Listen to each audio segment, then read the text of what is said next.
Published, 17:30 Eastern Daylight Saving Time, the 18th of May 2018. Updated, 18:33 Eastern Daylight Saving Time, the 18th of May 2018. Slavisa Jokanovic is chuckling as he recalls his first impression of a teenage John Terry at Chelsea. "I said to Mario Stanic, 'Who is that old man?' and Mario turned to me and said, 'No, he's only a kid, 19, very good player.'" John had just returned to Chelsea from a loan spell at Nottingham Forest. To be fair, he doesn't look much different now, but he had an old face. Fulham manager Slavisa Jokanovic is aiming to guide his side to glory in the playoff final. Jokanovic played for Chelsea between 2000 and 2002 after moving from Spanish football. Jokanovic, who was at Chelsea from 2000 until 2002, will see his former teammate in football's richest game next weekend as his Fulham side face Aston Villa in the Championship playoff final. Chelsea had World Cup champions Frank Leboeuf and Marcel Desailly, but within 2 years this guy was being voted Premier League Player of the Year, he says. "He was young, he would kick you, he had streetwise dirty tricks, but he could play. Everyone knew he was going to be good, but sometimes he'd attract trouble and get in the papers. One time, before we played Norwich, he was arrested and he came from the cells to play. I'd say to him, 'John, if you like I'll go for a beer with you because nobody knows who I am, but they will when we get our picture taken.'" Jokanovic's first managerial job in England was at Watford during the 2014-15 campaign. The 49-year-old has been mentioned as a possible replacement for Chelsea's Antonio Conte. "And my boys go out at Wembley, who knows what they may feel, but to John it will be just another game. He'll be cool when it comes to being cool." This suave 49-year-old Serbian could be straight from the pages of a John le Carré spy novel. He won promotion to the Premier League as manager of Watford 3 years ago and has taken Fulham within touching distance of the same achievement. It is fair to say everyone knows who Slavisa Jokanovic is now. Indeed, a return to Stamford Bridge has already been touted as Antonio Conte's replacement. "When I arrived at Watford, people couldn't even say my name," he says. "But I took time to listen to the English ways." In the chaos that followed Fulham's playoff semi-final win over Derby County, this calm, dapper figure cut a swath through the maelstrom that enveloped Craven Cottage. Jokanovic shrugged aside the plaudits of fans on the pitch to commiserate with Gary Rowett, a defensive midfielder. Jokanovic made 45 appearances for Chelsea near the end of his career. "We are all actors, the way we dance around the touchline, shouting and waving hands, but it's important to have respect and be respected," he says. As the scent pushes through the windows of his office at Fulham's Motspur Park training ground, Jokanovic twirls the end of his mustache and paws at his beard, pondering his arrival in English football. His voice has a slight rasp as he converses in his thick, Eastern European drawl. "When I first played for Chelsea against Liverpool, I'd come from 8 years in Spain. I wanted to play two-touch football, but if I couldn't find an option in front of me I passed it back. The crowd didn't like it." Wilkins, who was a fantastic man with great experience as a coach, said, "Slavisa, I know what you're trying to do, but if you can't go forward, don't play so much two-touch, don't even play one-touch. Just play half a touch. Kick the ball forwards and don't complicate your life." In the end, I just went off and hoofed it forwards too. "This was my first experience in England. It was faster. I wasn't satisfied. It was how I wanted to play, but my legs were completely dead at the end. You have to adapt. It's not easy for people from outside England. Now I think people recognize that I have learned good ways." The lesson served him well. In November, the situation at Fulham did not seem so straightforward. The club had just sacked data analyst Craig Klein, who called police to the club in a rage. They were 17th in the championship and fans were questioning if things could get any worse. Unruffled, Jokanovic refused to panic. "It was a tough moment for us. The key is for a car to switch on.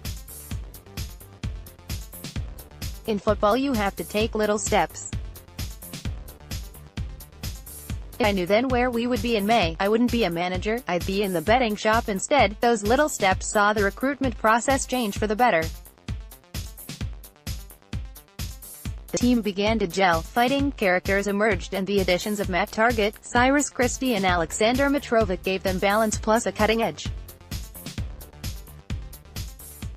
The extremely talented Ryan Sessegnon continues to be linked with the move away from Fulham. A 23-game unbeaten run came next, with playmaker Tom Cairney and coveted teenager Ryan Sessegnon leading the charge. Sessegnon, who turned 18 on Friday, is rated at £50 million by the club. Jokanovic provided his debut after the teenager impressed in a pre-season friendly against Brighton 2 years ago. He said, "At first I'd brought him in to see what he could offer for the future. After 1 month he was doing fantastic. He scored a great goal against Brighton and that's when I knew I could trust him. Whether you're 16 and 2 months or 36, it's simple. He did a better job than others. I wanted to play him against Newcastle but I waited a week. When I put his name on the board, some players thought I'd made a mistake. But they were the ones who made the mistake of thinking about themselves. They hadn't noticed this quality. Now he has played more than 80 games. He is special. I'm not a father figure to him. He has great parents. I don't know if they shouted him at home, but here he is intelligent. He understands what I tell him. He's a clever lad." Tottenham have tried to sign Sessegnon and will try again.